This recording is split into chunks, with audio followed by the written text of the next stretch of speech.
friends, welcome back to my channel. So I hope you all are fine. Today in this video we are going to discuss about principles of corporate governance. Good corporate governance के क्या principles होते हैं? तो सबसे पहला principle है respecting the rights of shareholders. Organization should respect the rights of shareholders and help shareholders to exercise those rights. They can help shareholders exercise their rights by openly and effectively communicating information and by encouraging shareholders to participate in general meeting. हर एक organisation में general meeting होती है और वो meeting किस लिए होती है? वो मीटिंग इसलिए होती है ताकि हम जो है कंपनी के इम्पॉर्टेंट एजेंडास या फिर रूल्स एंड फंक्शंस को डिस्कस कर सकें। तो हमें जो अपने शेयर होल्डर को ये राइट देना चाहिए कि वो उस जनरल मीटिंग में पार्टिसिपेट करें और जो भी उनके ओपिनियन है या फिर कुछ भी है, जो भी अगर वो कुछ बताना चाहते हैं बिज़नेस से रिलेटेड, तो वो जो है पार्टिसिपेट करें और अपने ओपिनियन को रखें। तो ये क्या है? Respecting the rights of share holders. Next, equitable treatment of share holder. It is the responsibility of the companies to engage with long-term shareholders in a meaningful way on issues and concerns that area are with spread interest to long-term shareholders with appropriate involvement from the board of directors and management. ये main हमारा principle क्या है कि जो हमारे share holders हैं उनको equal treat करना। लाइक दो share holder A and B, ऐसा नहीं कि ए को हम ज़्यादा डिविडेंड दे रहे हो बी को कम दे रहे हैं, उन दोनों को जो है इक्वल ट्रीट करना, उनको इक्वल वोटिंग राइट्स देना, इक्वल पार्टिसिपेशन की राइट्स देना, ताकि वो जो है लॉन्ग टर्म शेयर होल्डर बन सके हमारी कंपनी में। Next, protecting the interest of all stake holder. Stake holders के इंटरेस्ट को प्रोटेक्ट करना ये किसका प्रिंसिपल है? कॉर्पोरेट गवर्नेंस का ये काम है. It is the responsibility of the companies to deal with its employees, customers, suppliers and other stakeholders in a fair and equitable manner and to exemplify the highest standards of corporate citizenship. ये responsibility है company की कि जो उनके stake holders है like employees, customers, suppliers and other stake holders, उनको fair and equitable treat करना ताकि उनके जो इंटरेस्ट है वो प्रोटेक्ट रह सके. नेक्स्ट फोर्थ है रोल. फोर्थ पॉइंट है role and powers of board of directors. Primary responsibility for ensuring effective governance reset with board of directors. सबसे पहला काम बोर्ड ऑफ डायरेक्टर्स का क्या है? ये है कि उन्हें इफ़ेक्टिव गवर्नेंस बनानी है, विच मीन्स कि रूल्स एंड रेगुलेशंस जो है वो कंपनी में फॉर्म करने हैं और उनको जो रूल्स एंड रेगुलेशंस हैं उनको प्रॉपरली मॉनिटर करना है. Directors must not only ensure that sound governance system and processes are in place but also carry the responsibility to ensure that such systems and processes work effectively through active monitoring and evaluation of performance. जो हमारी board of directors हैं उनका काम सिर्फ यहाँ यहीं तक नहीं है कि उन्होंने रूल्स एंड रेगुलेशंस जो है हमें बता दिया, बट उनको ये भी मॉनिटर करना है, इवैल्यूएट करना है कि जो हमने प्रोसेसेस, रूल्स एंड रेगुलेशंस बनाए हुए हैं वो वर्क करें इफ़ेक्टिवली और नॉट. तो ये उन्हें जो है इफ़ेक्टिव गवर्नेंस करनी चाहिए. नेक्स्ट पॉइंट है duties of the board. The board should be responsible for the management of the company. जो बोर्ड ऑफ डायरेक्टर्स है वो मैनेजमेंट हमारी कंपनी की मैनेजमेंट के लिए रिस्पॉन्सिबल होती है. ठीक है, जो हमारी कंपनी के मैनेजमेंट होती है वो कौन करता है? Board of directors. As a collective body it should act in the corporate interest and serve the common interest of the shareholders, ensuring the sustainable development of the company. So as a collective body जो हमारे board of directors हैं उन्हें act करना है company के interest में और सभी शेयर होल्डर के इंटरेस्ट को भी प्रोटेक्ट करना है. अगर हमारे शेयर होल्डर्स के इंटरेस्ट सेफ रहेंगे, प्रोटेक्ट रहेंगे, तो इससे क्या होगा? डेवलपमेंट होगी। तो बोर्ड ऑफ डायरेक्टर्स का सबसे पहली रिस्पॉन्सिबिलिटी क्या है कि उन्हें शेयर होल्डर के इंटरेस्ट को प्रोटेक्ट करना है। किस पर्पस के लिए? For the sustainable development of the company. 6th, composition of the board and the special committees. The board must be composed of competent, honest and qualified person. जो board of directors है उनमें कौन कौन से person होने चाहिए? उनमें जो कम्पिटेंट हो, ऑनेस्ट हो और क्वालिफाइड हो। The board should be established the special committees such as remuneration committee, nomination committee, audit committee for the proper performance of its task. अब जैसे हमारे कॉलेज में हर एक सब्जेक्ट्स के लिए अलग अलग टीचर है, वैसे ही जो बोर्ड ऑफ डायरेक्टर्स हैं उन्हें हर अलग अलग पर टास्क के लिए अलग अलग कमेटीज़ भी बनानी चाहिए। लाइक रेम्यूनरेशन के लिए रेम्यूनरेशन कमेटी बनानी चाहिए, nomination of board of directors के लिए नॉमिनेशन कमेटी बनानी चाहिए, ऑडिट के लिए ऑडिट कमेटी बनानी चाहिए। इससे क्या होगा, जो हमारा परफॉर्मेंस है वो proper in and efficient way में होगी। हमारा 7 पॉइंट है board appointments. Having a well functioning nomination committee with play a sufficient role in giving investors sustainable comfort about the process of board level appointments. तो जो हमारे board of directors है वो कैसे अपॉइंट होते हैं? वो अपॉइंट होते हैं नॉमिनेशन कमेटी के द्वारा। नॉमिनेशन कमेटी जो है वो एक इम्पॉर्टेंट रोल प्ले करती है हमारे बोर्ड अपॉइंटमेंट्स के लिए, जिसमें जो हमारे इन्वेस्टर्स हैं उनको एक सस्टेनेबल कंफर्ट दिया जाता है about the process of board level appointments. उनको सब कुछ बता दिया जाता है कि ये प्रोसेस है और आपको इस वे में ऐसे एक्ट करना है। तो ये इनको कंफर्ट दे दिया जाता है जो हमारे इन्वेस्टर्स होते हैं। As well defined and open procedure must be in place for reappointments as well as for appointment of new directors. जैसे अपॉइंटमेंट ऑफ न्यू डायरेक्टर्स के लिए हमने जो है ओपन प्रोसीजर बनाया होता है, सारा वेल डिफाइंड प्रोसीजर होता है, वैसे ही रीअपॉइंटमेंट्स के लिए हमारे इन्वेस्टर्स के रीअपॉइंटमेंट्स के लिए उनके लिए हमने well defined and open procedure बनाया जाता है। Next, board meetings are the formers for board decision making.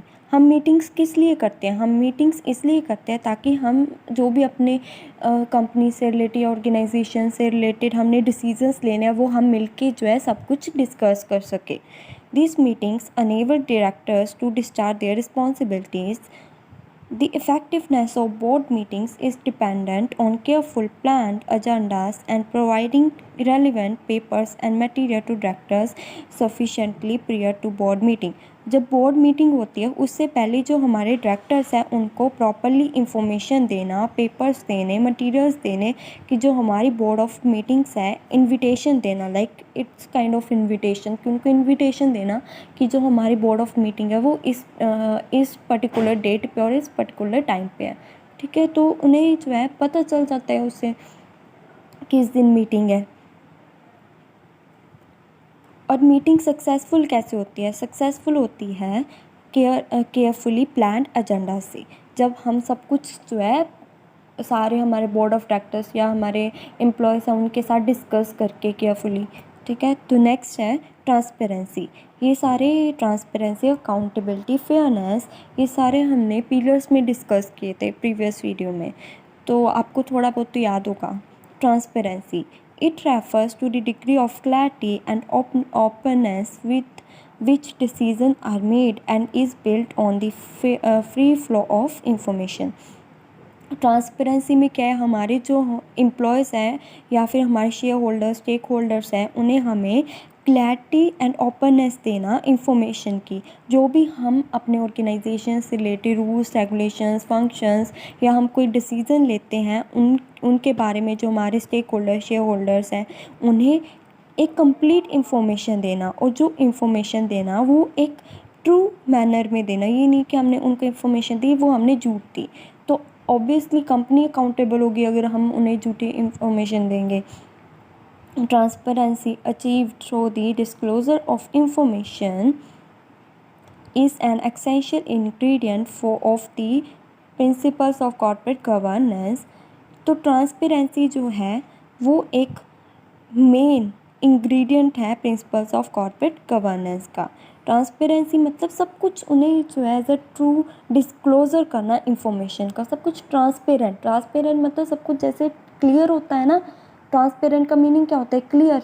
वैसे ही यहाँ पे जो है हमारे स्टेक होल्डर शेयर होल्डर्स को क्लियर इंफॉर्मेशन देना। Next, code of conduct. It is essential that an organisations explicitly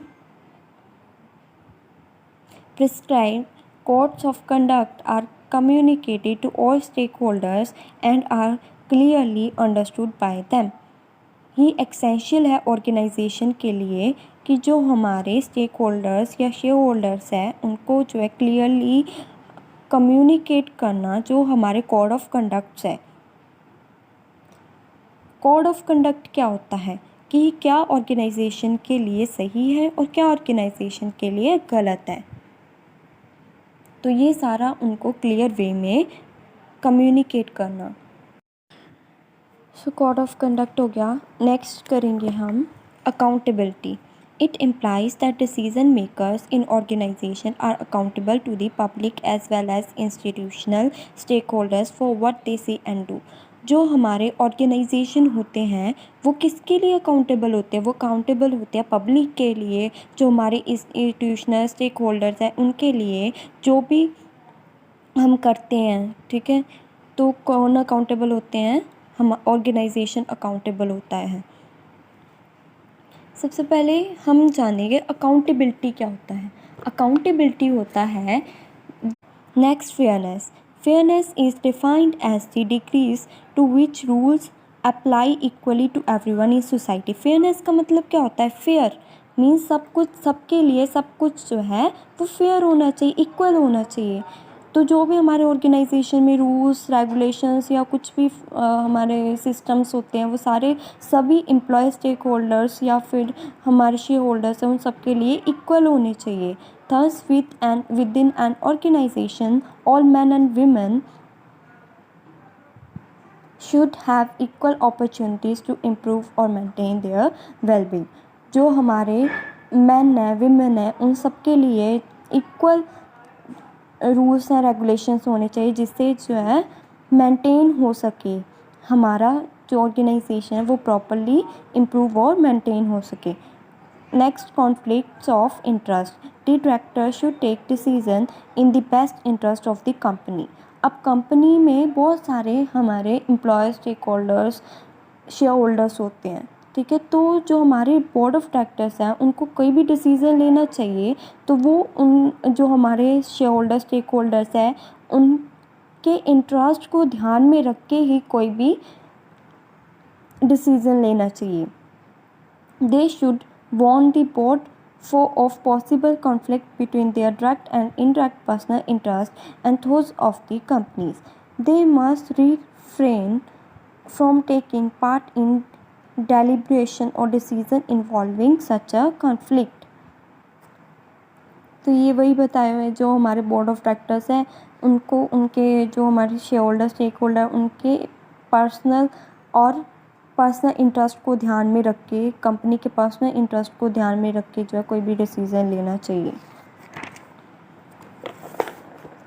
next, remuneration policy. The companies should secure the services of qualified directors and executive managers by means of a sustainable remuneration policy that is compatible with the long interest of the company। तो यहाँ पे remuneration policy, remuneration किनको दी जाती है और salary किनको दी जाती है। रेम्यूनरेशन जो है वो बोर्ड ऑफ डायरेक्टर्स को दी जाती है और जो सैलरी है वो हमारे जैसे एम्प्लॉयज़ हो गए, हमारे एम्प्लॉयज़ को दी जाती है, ठीक है। तो आई होप आपको क्लियर होगा रेम्यूनरेशन एंड सैलरी के बीच में difference. Remuneration board of directors को एंड सैलरी जो हमारे एम्प्लॉयज़ हैं उनको दी जाती है। The company should secure the services of qualified directors and executive managers bye means of sustainable remuneration policy. हमारे ऑर्गेनाइजेशन में qualified directors and executive officer और मैनेजर जो है वो काम करते हैं। वो काम करते हैं किस चीज़ के लिए वो काम करते हैं, ताकि उनको रेम्यूनरेशन मिले इन कंसिडरेशन में, ठीक है। इन कंसिडरेशन में उन्हें वो काम करते हैं और बोर्ड ऑफ डायरेक्टर्स उन्हें क्या देते हैं, रेम्यूनरेशन देते हैं। जब उन्हें रेम्यूनरेशन मिलेगी तो उन्हें क्या होगा, सिक्योरिटी होगी, उनकी इंटरेस्ट की सिक्योरिटी होगी। तो इससे हमारे जो managers and board of directors है वो लॉन्ग टर्म इंटरेस्ट रखते हैं किसमें, कंपनी में। Next, integrity and ethical behavior. Organization should develop a code of conduct for their directors and key executives to promote ethical and responsible decision making.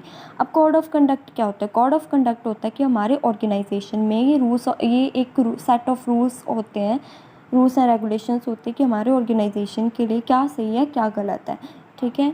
तो ये सब कुछ जो है कोड ऑफ कंडक्ट बनाना चाहिए, ताकि जो हमारे डायरेक्टर्स है, एग्जीक्यूटिव है, वो प्रमोट कर सके ethical and responsible decision making. जो कोड ऑफ कंडक्ट है वो हमारे डायरेक्टर्स एंड एग्जीक्यूटिव्स के डिसीजन मेकिंग के लिए भी इफ़ेक्टिव होता है। 16 पॉइंट है strict compliance. Regulators should send clear signals that they shall be proactive in imposing sustainable penalty for non-compliance so that compliance is strictly adhered to. Company के rules and regulations हैं और उन्हें follow करना होगा organisation को as well as share holder stake holder को। Otherwise एक system ऐसा भी होगा ऑर्गेनाइजेशन में जिससे शेयर होल्डर को हैवी पेनल्टी पे करनी पड़ेगी अगर वो कंप्लायंस नहीं करेंगे, मतलब रूल्स एंड रेगुलेशंस को फॉलो नहीं करेंगे तो उन्हें हैवी पेनल्टी जो है वो पे करनी पड़ेगी। किसको? Share holders and stake holders को। जहाँ पर स्ट्रिक्ट कंप्लायंस होगा रूल्स एंड रेगुलेशंस का, वहाँ ऑर्गेनाइजेशन में क्या होगी, इफ़ेक्टिव कॉर्पोरेट गवर्नेंस होगी। तो जहाँ जो फॉलो नहीं करेगा उनके लिए पेनल्टी होगी और जो फॉलो कर देगा उनके लिए इफ़ेक्टिव कॉर्पोरेट गवर्नेंस होगी। Next 17 sustainability. It is important to focus on not just earning but on the sustainability of business models. Focus on not just how much but on how. ये भी important है कि ये ना सोचा जाए कि हम कैसे अर्न करेंगे, कि हमें अर्न करना है। ये सोचना चाहिए कि हमें जो है अपने बिजनेस मॉडल्स को कैसे एनहांस करना है ताकि हम ज़्यादा से ज़्यादा अर्न कर सकें, विच मीन्स कि हमें कैसे काम करना है इसके ऊपर फोकस करना चाहिए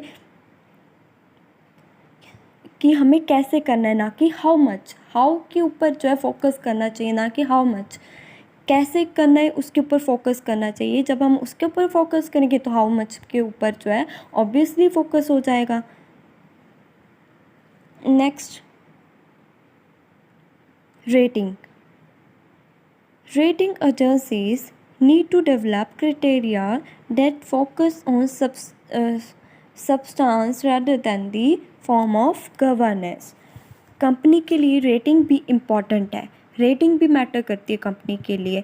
जो क्रेडिट रेटिंग एजेंसीज़ हैं वो ऑर्गेनाइजेशन के क्रेडिट वर्दीनेस पे and on various factors different factors के बेसिस पे एक रेटिंग प्रोवाइड करती है कंपनी को, जिससे कंपनी की जो है एक गुडविल बनती है और कंपनी की रेटिंग हमें कंपनी के बारे में बहुत ज़्यादा इन्फॉर्मेशन देती है, लाइक उसके फंक्शंस के बारे में, कि जिसकी सबसे ज़्यादा रेटिंग होती है हम बोलते हैं ना कि वो कंपनी जो है बेस्ट है।